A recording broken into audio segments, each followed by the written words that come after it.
Aminata était une femme belle, élégante, issue d'un monde où tout brillait, vêtements de marque, voitures luxueuses, succès professionnel. Mais derrière sa réussite, elle portait une solitude qu'aucun miroir ne pouvait refléter.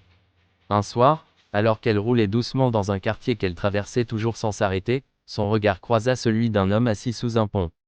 Il avait le visage fatigué, les mains noircies par la vie, et dans ses yeux, une tristesse qui disait « Je n'attends plus rien ». Elle ralentit, s'arrêta, et au lieu de détourner les yeux, elle les posa sur lui. Longtemps, les jours suivants, quelque chose en elle la poussait à revenir. Un thé chaud dans une main, un peu de courage dans l'autre. Elle descendit de sa voiture et lui tendit le gobelet.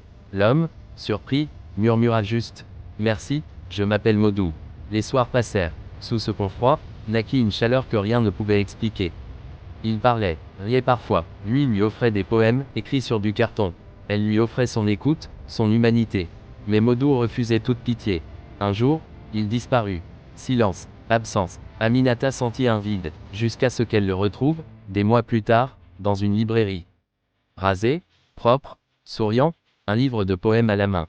« Tu m'as abandonné » dit-elle. « Non » répondit-il. « Je me suis retrouvé, pour revenir vers toi, droit. » Il la demanda en mariage au même endroit où ils s'étaient connus. Pas dans un salon chic, mais sous le pont, transformé en temple d'amour. Elle accepta, non pas à cause de ce qu'il était devenu, mais parce qu'il avait osé croire qu'il pouvait changer. Leçon de vie, il ne faut jamais juger une personne à l'état dans lequel on la rencontre.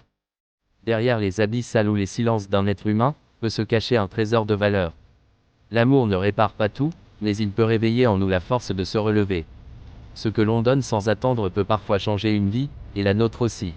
N'oublie pas de donner un j'aime et s'abonner à la chaîne pour ne pas tarder mes prochaines vidéos.